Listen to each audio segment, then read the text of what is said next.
That's a personal preference. Stop trimming your hair when you don't need to. Y'all are going bald. Y'all are going bald. Trimming off the little bit of hair that y'all have. Y'all are going bald. Letting these stylists cut 5 inches off your hair just to make your hair look even. Hey guys, welcome to my Natural Academia, and today's video is going to be a few things I think that we should leave in 2020. If you're a returning subscriber, you're probably not going to be surprised by the first thing that I think we should leave in 2020, the hair typing system. I still don't understand how this hair typing system maintained its relevance throughout the whole of 2020. I really don't understand how. I don't, like, who uses this stuff? Like, who? I don't understand why you guys are still using that toxic behind chart. I cannot. Personally, I feel like the hair typing system judges a person's hair growth solely based off their hair type and not anything else. Like, I feel like many people use the hair typing system as an excuse to say why their hair is growing faster, slower than others. And no, we can't keep using that same excuse. Okay, it's long overdue.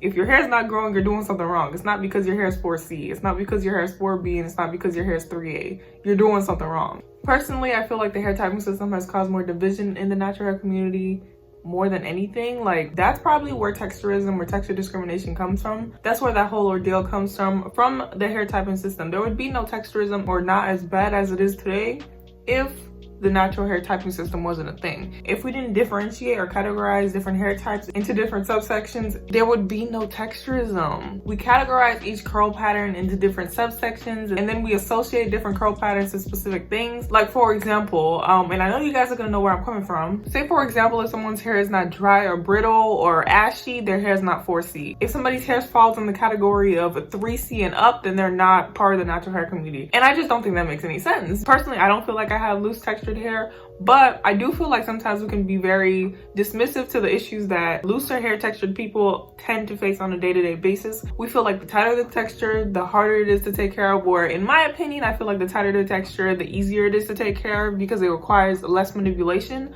But that's just my own opinion. I don't know, that's just how I feel. How do you guys feel about this topic? I don't know. So yeah, that's why I feel like we should leave the hair typing system in 2020, because ew, it's so, you know, it's so outdated too. Like, I know there's multiple different types of hair typing systems or ways that hair is being typed nowadays or categorized, but I haven't really looked into it as much as I should have. Probably should have done it before I did this video. I'm always thinking about these things when I record. But anyways, this specific hair typing system that categorizes the 1s, 2s, and 3s and 4s. Is there a 2? I don't know.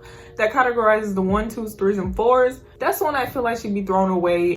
Oh my gosh. I'm sorry if you guys can hear the fireworks. I don't understand why people are still blowing fireworks. Oh wait, today's not the 2nd. Today's the 1st. Wow. I forget. I don't really be celebrating these holidays, so I don't really be paying attention. Anyways, what was I even saying? I feel like that should be replaced with something that's much more beneficial to us, like knowing the density or porosity of our own hair. I feel like people with high density and high porosity hair can somewhat relate more than 2 people with 3C hair. You know what I mean? If you have one person with 3C hair and another person with 3C hair, they can have different densities and different porosities. Although the curl pattern is the same, they have different densities, porosities, and then the products that they use on their hair might not work for the other girl that's 3C because they have different hair compositions. You know what I mean? And that's why I feel like the most important things that I feel like we should worry about or bring our attention towards more would be knowing the density and porosity of our hair over knowing the curl pattern. The curl pattern can only do so much, okay? I feel like the curl pattern does help sometimes though when it comes to styling your hair a certain way, but other than that, the hair typing system needs to go, okay? It needs to go. The next thing that I feel like we should leave in 2020 is complicating our hair regimens. I'm so tired of people saying that their hair is hard to manage. I really am. Like, you're doing too much. When are we gonna understand that, like, a simplistic routine is better than an overdone routine? Just leave your hair alone. Let it grow. Like, braid it up, don't touch it, let it grow. That's all you need to do. Wow, that's probably gonna be my motto. There's too many naturals that complicate their hair regimens and then complain later about how their hair is hard to manage and how they need to resort to wearing the weaves and wearing this, that, and a third because they cannot manage their hair. I don't know. Personally, I feel like some of you guys just do way too much. Y'all doing too many protein treatments. Y'all doing too many hair masks. Y'all doing too much. Just leave your hair alone and let it grow. Like, you don't have to change your hairstyle every other day. You don't have to change your hairstyle every other week. Just leave it alone. What's wrong with just leaving your hair alone, you know? I don't know. For some reason, we're so obsessed with vanity nowadays. Like, we have to look good all the time. Not saying that when you don't touch your hair, it doesn't look good. I definitely feel like if you leave your hair alone and you keep it kept and you're up to date with moisturizing it and stuff, it will definitely look good. But some people just, I feel like some people, when you say to leave your hair alone, they just automatically think like, dang, I can't touch it at all. No, girl, you still gotta moisturize your hair. Whenever I tell people don't touch your hair, leave it alone, they automatically think that they shouldn't touch it at all. Like they shouldn't moisturize, they shouldn't wash, they shouldn't do nothing.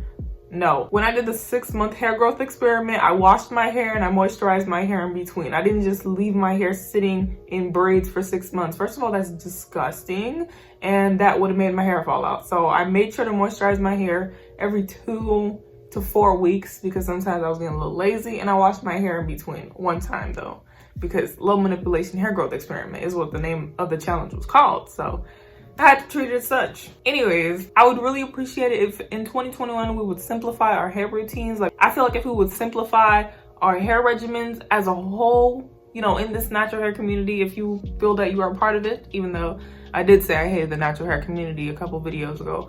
But anyways, I feel like if we as a whole with natural hair simplified our hair routines, we would see so much growth, we would see so much health improvement in our hair, and we'd be astonished by it. I don't know why so many people feel pressured into always having to touch their hair or always having to do something with their hair when they could just leave it alone and let it grow. Leave it alone and let it grow. So yeah, I feel like the notion that natural hair is unmanageable comes from us doing the absolute most with our hair routines, our hair regimens and stuff like that. And if we would simplify it, we would see so much better results. There would be less breakage, there would be less shedding. I mean, shedding is inevitable, but your hair wouldn't shed as much if you didn't touch it, okay? I feel like sometimes people spend more time complaining about how their hair is unmanageable than taking that time that they're complaining to learn their hair and learning how to take care of their hair. And instead of learning how to take care of our own hair, we'd rather learn to take care of somebody else's hair. And that just baffles me. I don't understand. That's all I have to say on that topic. The next thing that I feel like we should leave in 2020 is pretending like shrinkage is taboo. I mean, I know a lot of people are just now starting to take care of their hair, just now doing the big chops and just now doing the reverting their hair and stuff like that. I understand like you guys haven't seen your hair shrink because your hair's been permed and you know, and whatnot for so many years. But let's stop acting like shrinkage is taboo. I'm so tired of going on Instagram and seeing people be like, shrinkage is a B word. Shrinkage is this, that, and the third. Like, girl, that is how our hair looks in its natural state. And I just find it so baffling when people just bash or disrespect the natural state of their own hair. Like, girl, your hair is shrinking because that's how it looks in its natural state. I personally just feel like shrinkage shouldn't be as much of a negative thing as it is in the media. I mean, maybe I'm just seeing people be negative towards shrinkage. I don't know. I usually always see people on Instagram talking about how shrinkage is a B word, how they hate shrinkage, this, that, and the third. It's just so depressing sometimes. I'd be sitting there like, wow, y'all really gonna disrespect shrinkage. Oh, that was a very short point. Yeah, I just think we should stop pretending like shrinkage is taboo, pretending like it's not supposed to happen, or pretending like it's the worst thing that could ever happen to us. Like, shrinkage is normal. Our hair shrinks in its natural state. That's just how our hair looks like. And it's so annoying seeing people disrespect the natural state of their hair. Like, do better. Which brings me to my next point. The one thing that I feel like we do a lot in the natural hair community, as much as we don't want to admit it, we always try to prove to people that we have hair. Like, we always try to prove to people that we have hair. And one way that we do it is when we stretch our hair. When you come out the shower and your hair is completely shrunken, or when your hair is like has no product in it and it's completely dry. That natural state of your hair. And you know, people just be taking that long section in the front, just stretching it out and showing people how long their hair is. And like, congratulations, good for you. Thanks for proving a point to people that probably don't even care about what grows out of your head. Probably scrolled right past it. I mean, it's surprising to us people, you know, with natural hair who's not used to seeing other naturals. I don't know. Personally, I'm not really surprised by the length checks that people do with the shrunken hair and when they stretch their hair out. I'm not really surprised by it because I've been surrounded by that type of stuff all my life. But I understand if you're not really surrounded by that type of stuff or you've never seen it before, it might be surprising to you. I personally feel like when people do that type of stuff, they're trying to prove to others that, you know, our hair can grow, which, you know, we've established. Like, why do we have to prove to people that hair can grow out of our head? You know why? We all know why. We all know why we do it, but we don't want to admit it. And I'm not going to say it because I want y'all to use context of elimination. We all know why we do that, but y'all don't want to admit it. And if I say it, people gonna be real mad, so I'm not gonna say it. So yeah, can we stop doing that? Can we stop pretending like hair doesn't grow out of our head? I feel like we try so hard to prove to people that our hair can grow. When we sit there and we're like, shrinkage is a deceiver, shrinkage is a B word, shrinkage is this, that, and the third. And then we purposely let our hair get to its most shrunken state just to prove to your Instagram followers that your hair can grow, just to prove to the white man that our hair can grow. Do you really think that they care? Because I personally don't really think that they care, because if they did, they would act like they do when they don't really act like they care. So yeah, one other thing that I feel like we should stop doing, stop trying to prove to people that hair grows out of our head. I feel like that does more harm to us than good. The next thing that irks my soul, oh my gosh, this video definitely changed from being something that we should leave in 2020 to just things that bother me. If you made it this far into the video, I really apologize for that. But anyways, something that irks my soul and I think we should really leave in 2020 is blunt ends. I'm so tired of it. Like, just because your hair is blunt doesn't mean it's healthy. Stop equating blunt or perfectly trimmed ends to healthy hair. Just because your hair is blunt or you have a blunt cut, that doesn't mean your hair is healthy. It bothers me. A blunt cut doesn't equate to healthy hair, and perfectly trimmed ends doesn't equate to healthy hair. I personally believe that if your hair doesn't need to be trimmed, don't trim it. If your hair is fine, don't trim it. Our hair naturally grows out unevenly. There are certain parts that grow longer than others. Just because you have one long strand of hair in the front of your head and then the back of your hair grows slower, that doesn't mean you have to even everything out. Unless you personally want to even your hair out, then go ahead and do you, boo. But stop making people think that their whole head needs to be even for it to be healthy. I don't know, it just baffles me. I don't know. I don't feel like I'll ever get to the point where I do that because I don't really straighten my hair. And I feel like a lot of the reason why people do that is because they want their hair to look more uniform when they straighten it or when they flat iron it. This, that, and the third. But I need you to stop acting like blunt, straight, or perfectly trimmed ends equates to healthy hair when it doesn't. That's a personal preference, okay?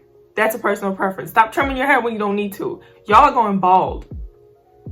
Y'all are going bald. Trimming off the little bit of hair that y'all have. Y'all are going bald. Letting these stylists cut 5 inches off your hair just to make your hair look even. Woo, Chile. I'm getting heated. So yeah, healthy hair does not equate to having blunt or evenly cut hair. Yes, I say cut because them trims do not be trims. They be whole cuts because y'all be cutting 5 inches and more. I'm sorry for all this lint flying around. I'm not sure where they coming from. Jeez. Anyways, the last thing that I feel like we need to leave in 2020, like, just stop doing it completely. Let's stop pretending like genetics is a determining factor in hair growth. Genetics is not the determining factor in hair growth. There's so many other things that contribute to a person's hair growth than just their genetics. I'm so tired of people, whenever they get to a stage or a state of plateau in their hair growth, or their hair growth is becoming stagnant or whatever, they like to blame it on genetics. Oh, my genetics, blah, blah, blah. My hair can't grow because my genetics are genetics. Your genetics, girl, not my genetics, your genetics. Like, no, do not put me in a little category of y'all's genetics, because I need y'all to understand that a person's health, a person's diet, a person's deficiency, like vitamin deficiency or iron deficiency, and etc., those also can play a role in how fast or slow a person's hair grows. If a person's sick, their hair might not grow as fast as a person who's, healthy. So there are many different factors that contribute to how fast or slow a person's hair grows, and it's not solely just based on genetics. And y'all need to stop acting like just because you're black, your hair won't grow. Yep, I'm saying y'all hair grows at the same pace. It's all a matter of how much hair you're retaining. Understand that hair growth varies from person to person, though. It's not just solely based on genetics, okay? There's many factors that plays into hair growth other than just genetics, and y'all need to just leave it in that should have been left in 2019, realistically speaking. I feel like whenever we start using or seeing genetics as a determining factor into hair growth, I feel like we start equating that to what good and bad hair is, or what good genetics and bad genetics is. I don't know. I feel like it's easier to see hair growth on a person with straight hair than it is a person with kinky hair or coily hair. It's more obvious to see hair growth on a person whose hair naturally hangs straight than it is a person whose hair grows outwards. You know what I mean? Let me know what you guys think. That's pretty much all of the things. Well, not all, but those are just a few things I feel like we should leave in 2020. It is now January 1st. I should have probably done this video a couple days ago, but I'll be busy. If you guys have any comments, questions, or concerns, definitely let me know down in the comment section. I'll be happy to answer. I try to answer every single comment that I get in a timely manner. So yeah, I hope you enjoyed this video, and I'll see you guys next time.